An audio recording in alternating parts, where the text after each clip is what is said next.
What's up, you filthy flapjacks? My name is Wes, and you're listening to the Ear Coffee Podcast.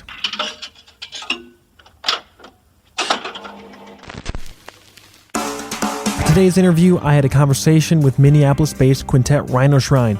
They just released their first EP, My Goodness, at the end of August. We chatted about the lengthy history of the band, the sound of the EP, and a whole lot more. Without any further ado, here's my conversation with Gavin, Bud, Ben, Adam, and Sam of Rhino Shrine on the Ear Coffee Podcast. How are y'all doing on this Wednesday afternoon? Hello. We're doing well. Hey, man. Good. Thanks for having us. Yeah, my pleasure. Before we get too into anything, if it'd be great if each of you just introduced yourself and what your role in the band is, like here's just your instrument, but go in any order. I'm Gavin. I play the guitar and sing. Hello, I'm Bud, and I play the guitar. I'm Sam Arpu Foster, the Killboy. I play drums, and this is Katla. She's here for emotional support. Yeah. There's a dog for those that it's a podcast, so we can't see it. I'm Ben. I play the bass. And I'm Adam. I play keyboards and trumpet. This is just kind of funny, but four of them are together, and Adam is you're just in your car. I love that. Yep. I'm actually on lunch. I'm on my lunch break at work right now, so. At 5:30? God, I'm sorry. Yeah, you know. They work him to the bone! It's brutal. It's brutal. He's wearing a tie. He's a wine expert now, though. Like, he really knows his wines. That I can't wait for the wine concept record that's inevitably going to come next. Oh, Hey, my gosh. yes. Hey, there's an idea. Put that on there. Yeah, jot that down. Adam throws in it. Beautiful. I like finding out where the love of music came from, because anyone that's in a band, anyone that's putting music out, playing shows, clearly has a lot of passion and love for the music that they make, the music they listen to. So I'm curious, what really introduced you to, I guess, music in a more vivid level beyond just like hearing it on the radio in passing when you were a kid?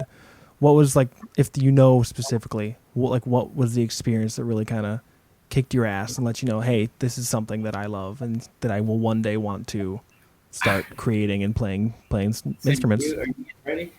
Yeah, I think that story is going to be very different for each of us. That's the hope, yeah. Big time. For me, it was definitely like seeing live music, like seeing people play instruments and shit. And like the tiny desk, on NPR and everything. Sorry, that's the dog. Well, yes, that. Okay, just seeing live music and how they did it. And just from there, it was just a curiosity. It's like, oh, I want to try that, and then it just kind of grew. Yeah, makes sense. I guess for me, I'll go next since I'm in line here. I would say my dad got me a guitar when I was in first grade, I think it was. So I just sort of like started playing kind of right away, but I was doing, just like Twinkle Twinkle Little Star and whatnot. And then I would say I discovered AC/DC maybe. That sort of like did a lot for me, especially like Angus Young and playing guitar. Easy chords. Easy chords, and it sounded like awesome. So, and then probably Guitar Hero, not gonna lie. Guitar Hero. Yeah. We get that a lot, yeah. Guitar Hero did a lot. Guitar Hero did a lot. That showed me a lot of songs that I then learned on real guitar. You know what I mean? Nice, like it was like a gateway drug to like more music. Yeah, I'll say too, I grew up with, my dad played in a tribute band, so I always went and saw him from like the day I was born playing shows, and I've always been around it. There's been music in my house forever, so it just kind of made sense. And early on, my dad used to work at a recording studio and then decided to build one in our basement when I was young, and I got way, way more into it than he expected I would, so. It's beautiful, yeah. Whoever's next. Personally, I just do it out of spite. Yes. That's what you do music for? Yeah. I guess I didn't know that about you. You never asked. You always say you don't. Is that why you're Who are you spiting? Yeah. Everybody?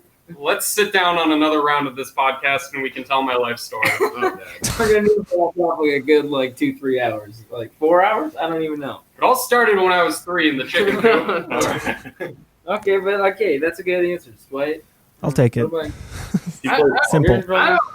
I don't know why. Yeah, I kind of just thought the guitar was cool, so I was like, hey, get me one of them. Yeah. And then it just kind of became an everyday thing, kind of a mild obsession that was kind of just a time passer buyer thing. Yeah. Good stuff. Yeah, it was good. It was fun. Sure. Good time. Yeah.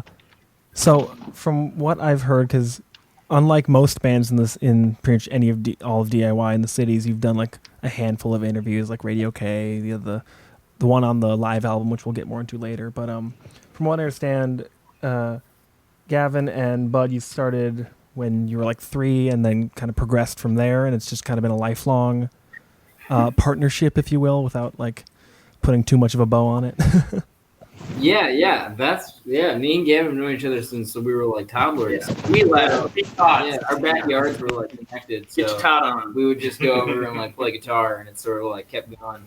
Yeah. We were in, a band when we were in high school, middle school. Shout out to the greatest metal band to ever exist, Overstrike. We need to bring that back. Yeah. Darian, if you're listening, we need you. Darian actually in Austin, Texas. He's doing a lot. He was our drummer. But then we sort of went on that, and then that's when the first rendition of this band, more or less. Mm-hmm. Yeah. So, how did you transfer from the thrash metal sound of that high school band to kind of the jammy, the sound of the Crackpots on your one EP that you put out in 2016? Because that's a bit of a jump. Yeah, definitely. Oh, yeah, I don't know what the fuck that was. I think we were just really pumped, around middle school, high school range, and then we just sort of chilled out. I think they got their electric guitars and learned power chords, so they started a metal band. And then, that's a 1-to-1 thing, yeah. Right, but then, I think it was also. I mean, if it was just you guys, you might have kept doing metal. But I joined, and we had a couple other people who are no longer in the group, who were initial early people kind of showing up. That it was a very different sound, or we had a lot of very different interests coming in. The rest of us weren't metal guys, so we kind of pulled them away from that a little. What a tragedy. No. Yeah, No, I don't know. I think you can have a little more creative exploration outside of metal. Sometimes I felt we were kind of writing sort of similar shit all the time when we were doing the metal thing, and then now we can kind of just do whatever, and it's still within kind of the alternative. Yeah, it's in balance. Within the universe you've created for yourselves, for sure. Yeah, we'll go around. There you go. That's the point. Yeah. In the Rhino Shrine mythos, this bus has no brakes. So we're making a stop in every small town in America. But it has no brakes. And in the Rhino Shrine ethos. No, we're not. I don't know what that went over my head. I didn't even know we had Don't one of make the other smart ones. jokes around us, please. I'm with you. I got it. I appreciate it. Fan fiction, guys, and you'll never know about We're it. just dunking on the rest of the band. No. With the Crackpots, that was kind of pretty short-lived. I mean, as far as a lot of bands are concerned, it was about a year, and then you had some legal troubles with posters or something that led to the name transition. What happened was they got the name the Crackpots out of a Charles Darwin book that Gavin had been reading, and then a certain venue, we won't say who because we're pretty nice guys. Is that what you said, Bud? They said you couldn't put up the posters for the Crackpots. No, it was a certain college. Oh, that makes a bit more sense. Well, that's what we meant. But I don't know. But they wouldn't let us put up the posters. They're that's inconsiderate and stuff. So it was frustrating, and we were changing the sound anyways. We were changing the members anyways, and kind of figured, maybe a new name. They conformed. I think we were bored. Yeah, I don't know. Yeah, that makes sense. Switched. It's funny that. But they literally threw our posters away. It was really annoying. So that's such a specific catalyst for a name change. Usually it's half the band left and said it's fucking posters. It was the posters, man. Blame it all on the posters. They were hand drawn. They were hand drawn. Wait, So- were they? Yeah, hand Were drawn. those the yellow ones? I think so. Do you have one? Yeah. Is that- oh, I thought you were leaving to go get a poster. I was like, okay, we No, don't no, need that. no. This is audio. That won't help anybody. They were all thrown. Yeah, they're burned by the venue in a little bonfire or something. Yeah, so your first single as Rhino Shrine is Tangerine Dream. It's the roots of kind of what would be your sound kind of now and even like in the time since then. Sure. Are there, but it's still like it sounds pretty different. It sounds very hippocampus-y. If Hippocampus like loved the blues and was mad, was Whoa. kind of my first impression. Okay. Okay. So Yeah. Was it- Fuck yeah. was the progression kind of?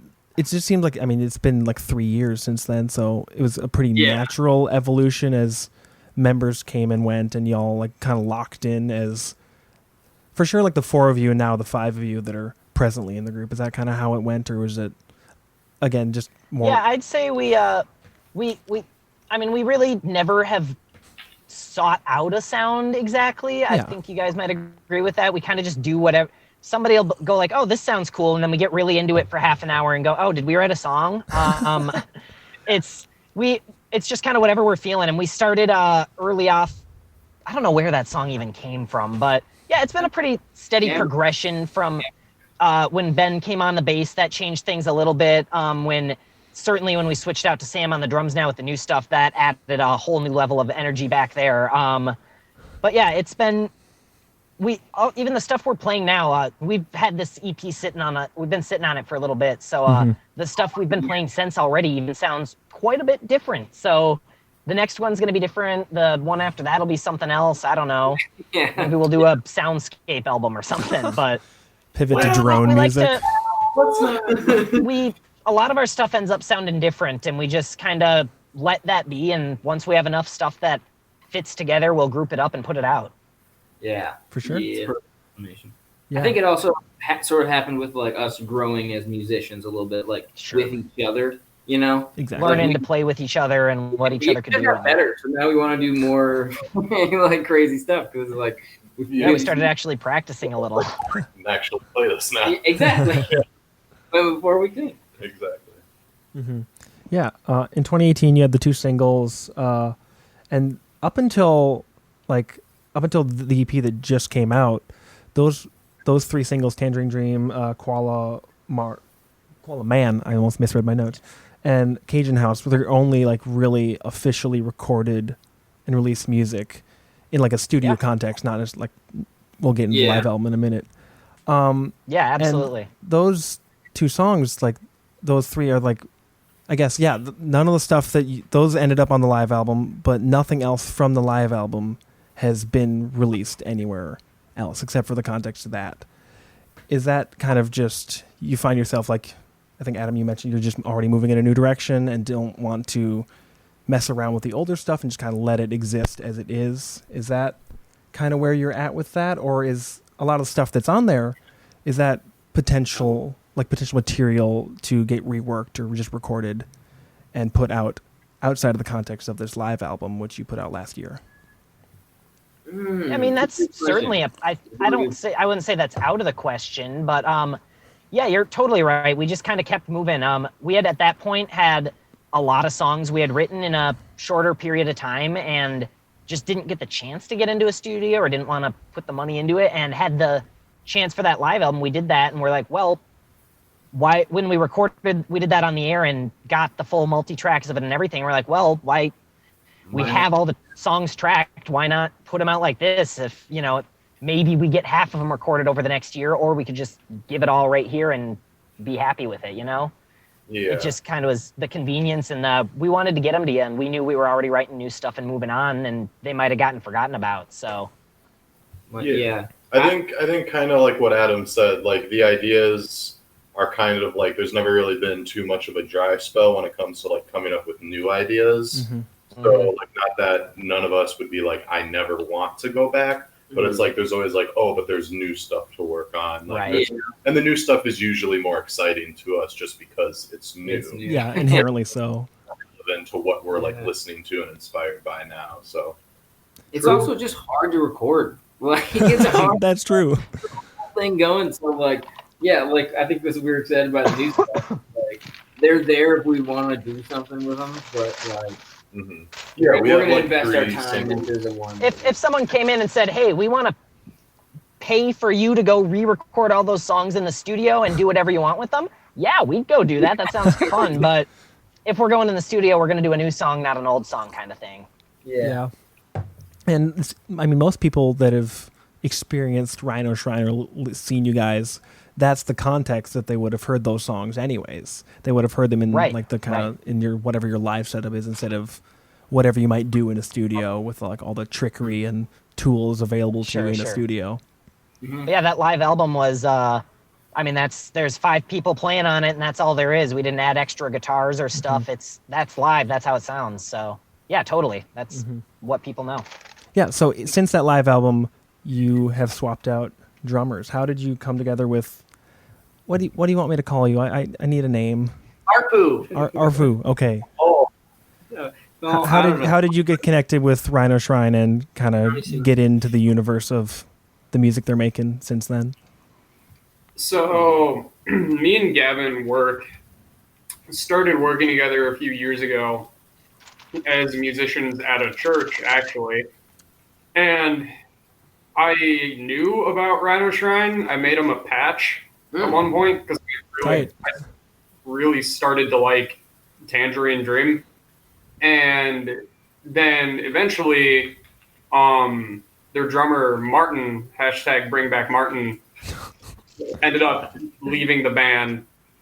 And Gavin asked me to come by and jam with them for a little bit. So I went to their studio space that was kind of over in Stadium Village, and we just kind of played around a little bit, saw how things went, and then bada bing, bada boom. There's some meatballs. There's some meatballs. I was the new official drummer for Rhino Shrine, and That just fit. I don't think we even auditioned anyone else. What? What did you say? I don't think we even auditioned anyone else. I think that was just an immediate, like, Sam came in and that was it. We jammed with Sam and we liked it, and then like, hey, again, and then again, like again, and still like again. I remember he did one day ask, he's like, "So am I your guys' new drummer now? Like, is that it?" And we're like, "Oh yeah, I think so." Yeah, that lack of verbal confirmation is always kind of funny with new members in bands. And we're still deciding. It was definitely a departure for me because I'm really big into the punk scene, and growing up, it was a lot of classic rock and jazz and that kind of stuff. I was interested in metal, and like even now, what I like doing is funk drumming and stuff like that. So jumping in with these guys, I feel like we talked about this a little bit ago, but that may have had something to do with a little bit kind of the direction that we're going. Is I feel like me and Martin's styles are kind of different. Very different, I would say. So that definitely has influenced some of the stuff that we've had going forward from the live album and the other 3 singles that got released. So yeah. Yeah, bringing funk back for sure. So at the time we're recording this, my goodness, the new EP just came out a few days ago. It's like I said, it's the only really full length that y'all have put out as far as just recorded music.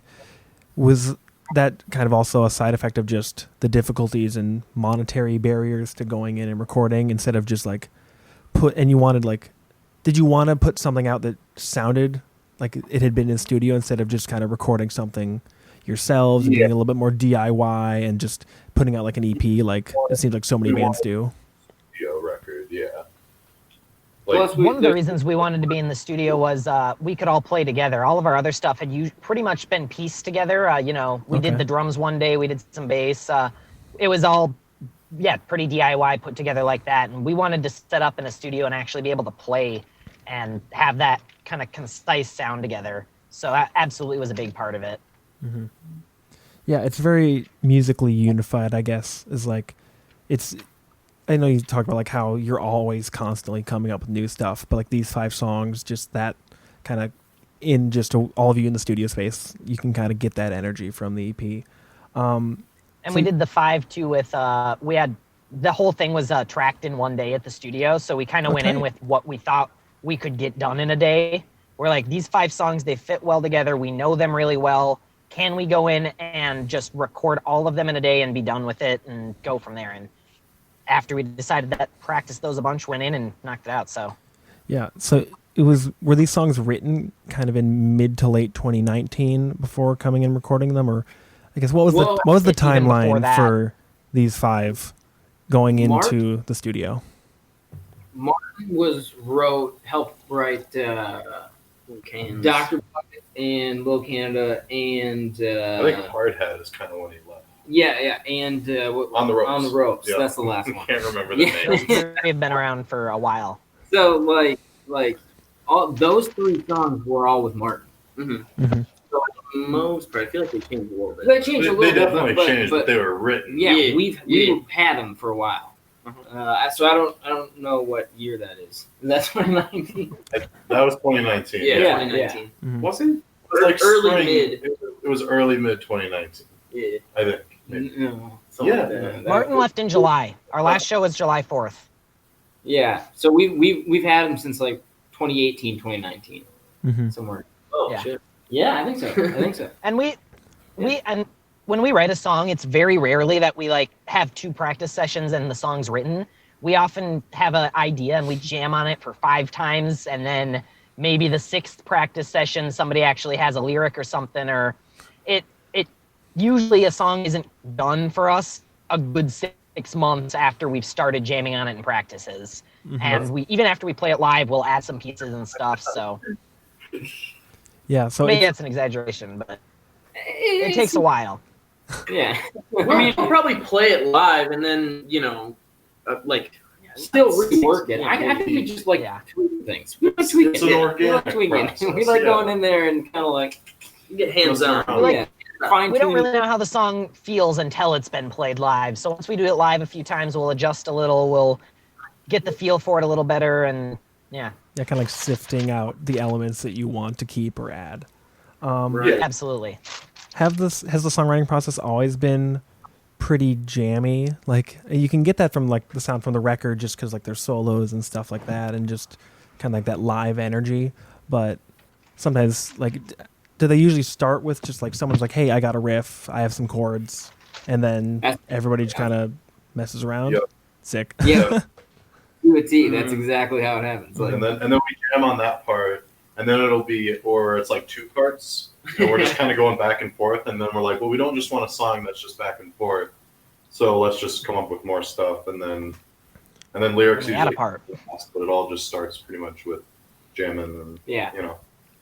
Yeah. As soon as we like have all our riffs together, we sort of sit down and say, how do we want to puzzle this together, more or less, and then like play through. Yeah, we'll have like 3 different riffs we've been jamming on that will kind of connect into one song, or stuff like that. Well, the good part is when we have 3 riffs. The bad part is when we have like 5 or 6, and we're like, dang, can we even like, is That's this like one on the song ropes. still? Like, I don't even know. yeah, that's on the ropes. Yeah, I feel like, There's so many riffs.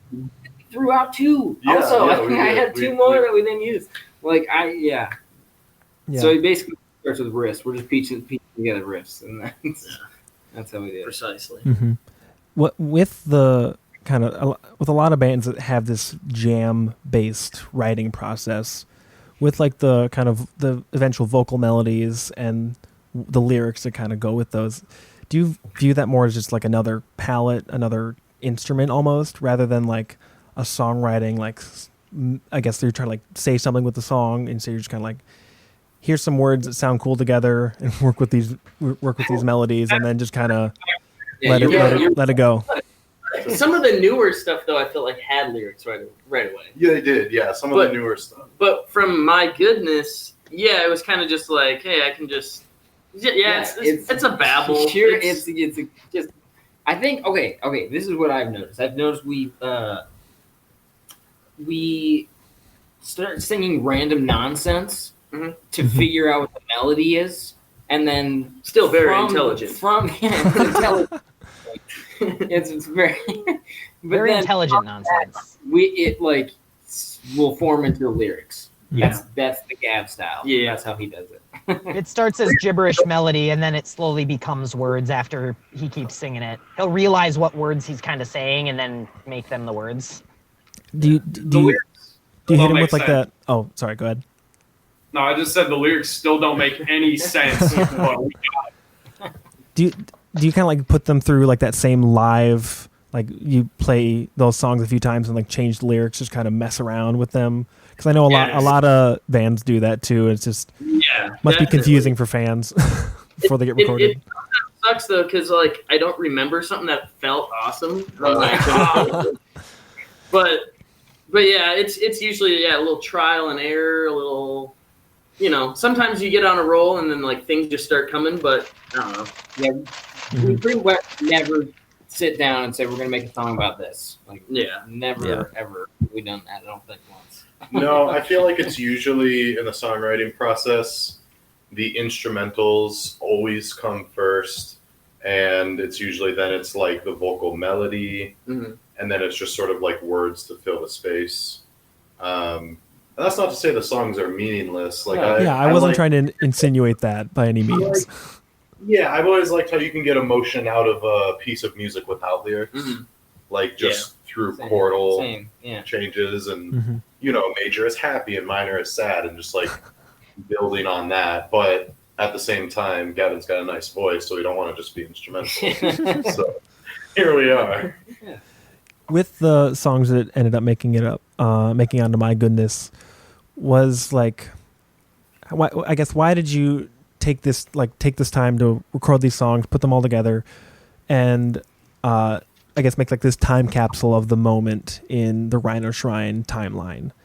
Because you already mentioned you've started moving away from that, and the sound has already started evolving, and even more like focused song topics. Like, was it just kind of like, we should put something out, we want to put something out, we have access to a studio? Or was it like, we specifically want these songs to exist out in the world instead of just like rotating in and out with the live shows when they happened? And I think we always want to get all of our songs out, and we just always are coming up with stuff, and we want to have everything out all the time, and it's just not doable. But we kind of we had a chance where like it's been a while, we need to get some music going.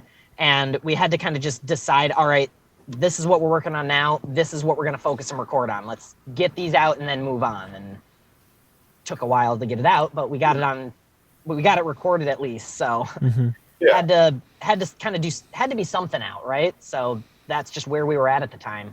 Yeah, and those songs seemed polished enough to where we could record them. Could record them in a day, and they were rehearsed enough so it wasn't going to be like a shit show. Yeah, like just second guessing. Like we kind of money down the drain. Yeah, yeah, exactly. And they felt to go pretty well live and stuff. So yeah, we kind of thought they were decent enough to chuck in a sound station. A sound station. What is that? It's a studio, dude. That's what we're calling them. Sounds very spacey, yeah.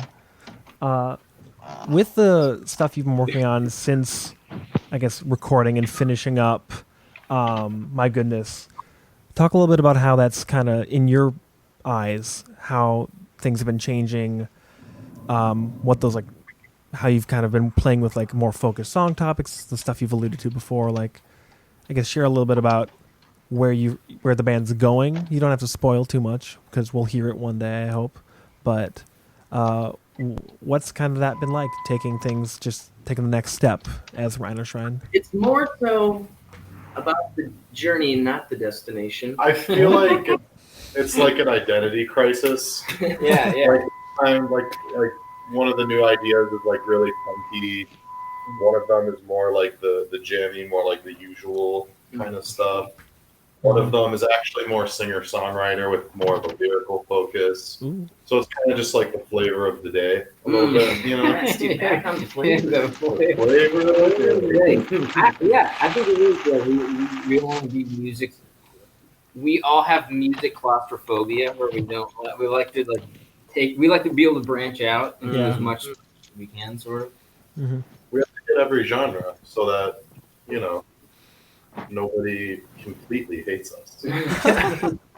I feel like there's no real direction where we're going. I mean, like we said about the songs that we've been writing right now, it's kind of just like a grab bag of whatever we come up with in the moment, and then we'll find a good few songs that can actually pair together pretty well, and then we'll throw those together, and then we have another 4 or 5 song EP.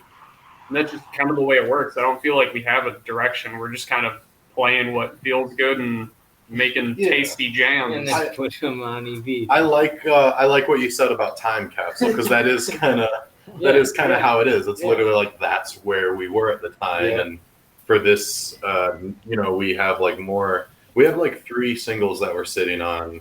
One of them is unreleased. Yeah, one's kind of funky. Yeah, and that's like a funk, and then the other 2 are studio versions of live songs. But my point is, it's like that's just where we were at the time when we were able to record. Mm-hmm. So, are you leaning towards like a more single, like just dropping a couple more singles, or waiting for something to kind of cohere again, like you had with My Goodness, where it's like, okay, these songs, we're confident in them, we feel good about them, we can record them pretty easily in a day or like in however much time you have. I mean, and you're going to put out like another EP. Like, are you waiting for that, or just kind of leaning towards the more just dropping some singles, getting some tunes out there one by one? We haven't talked about it a ton, but I'm not going to pressure you to like decide on the spot. No, of course not. I feel like we do want to explore like recording ourselves a little bit, because we have some audio stuff knowledge between the few of us. So we do want to try that. And I think we do want to hit an EP, but I would say that funky one would just drop as a single. Or like a double single and then like an EP follow-up. Yeah, like nothing super long. Like 4 songs maybe. I feel like people want to do an album, it takes too long to get done, so we're just doing it in smaller chunks. Mm-hmm. But hey, I gotta bounce. I'm back at work. Yes, I see that. You guys finish up? It's great talking to you. Thanks, Adam. Yeah, great talking to you too. Thanks. Well, we just lost one member because he is gainfully employed, unlike most of us in general. So thank you to Adam. With the funk song, like I guess, how funk are we talking? I'm very interested in that. Like, pretty funky. It's a little weird. It's always gonna get weird. What is the drum thing you throw in there? The Latin, the jazzy. Kind of Latin. I thought it had one of those names. Are we talking about Pizzicat? Are we talking about Sugarloaf? Yeah. You're talking about that bembe with a plat song on it. Yeah, no. It's a funk song, but it gets a little weird. But it's a funk song. Okay. We're not going to beat around the bush about it. It's a funk song. We're still very much a rock band. Yeah, it's a rock funk song. Yeah. Well, and it sounds like just from your output and just talking to y'all that you're not trying to box yourselves in. You're just like a lot of managers kind of playing around with whatever the hell they can get their hands on and whatever they're feeling in the moment. So that's exactly it. Damn, you should just be interviewing me because I'm just answering all my own questions. Jesus. No, great well. Like you were like just write songs, and I was like, yes. That's how we write. At least you elaborate instead of just being like, yes, that's it, and then leaving it at that. Got it right away. Like just a bunch of one sentence answers. With My Goodness, jumping off of everything you've already said about it, what did you want to kind of accomplish with that, with these 5 songs that you just put out that people have been digesting over the weekend and will keep getting their hands on as time goes on? What was the goal with that personally for you? Not like in like a commercial, like, oh, we want to just put something out, because that's always part of it. But like for the 4 of you that are remaining in the call, what was the hope with putting out My Goodness? I feel like for me, at least, it's literally just kind of like going on how like we're constantly doing like the new thing, like, like what's the new ideas, and just wanting to get a recording of that just to be like, this is where we're at right now. Mm-hmm. And just, I don't know, just like... You want to just capture the moment. Yeah, capture the moment, kind of show the progression. And then obviously, whenever you make an artistic endeavor you want a way to capture that. The capture. There you go, I dude. don't know. Yeah, Just makes I guess sense. we just hope that we would get more people to listen to us or want to come see us once we can play again. In about 6 months. And also, yeah, maybe just kind of showing like a little bit of our, well, sort of a little bit of range of Little things. slice of life. Yeah. Bobby's Big Day Off shows a lot of fucking range. Yeah. That's because You hear those cave sounds? I thought that was I wasn't sure, but I thought that was like a bong. Like someone was like Everyone ripping a thinks bong. it's a coffee pot. it's a coffee. Okay, pot. that was gonna be my second guess. It was like it's either Because it's supposed someone's to be ripping a like- fat hit or someone's brewing Yeah, some I mean, it's coffee. his day off. Do it. It's like the Bobby's Big Day Off has kind of a funny story because Gavin had that guitar riff and I was like, because like I love bands like Yes in like the 70s and they would have songs on their album where it's just like a solo piece, just like a guitar thing, you know, like the clap is like that on the Yes That was album. the best. And I was like, we should just do something like that for that song, Bobby's Big Day Off. So one day he just came over. I don't have like a professional setup, but you know, I do some audio stuff. So we just kind of recorded it and we got stoned and we were just fucking around, like snapping. And yeah, it was just kind of a shit show. And I never thought we would actually do anything with that. But it was 'cause- fun. Like, it was a lot of fun. Yeah. It was more for fun. And it sounded fun. So Yeah. it was like, hey. And then a few months later at my school, because I go to school for audio production, Sick. we did more like a professional studio version of the same song. Mhm. And we slowed it down a bit.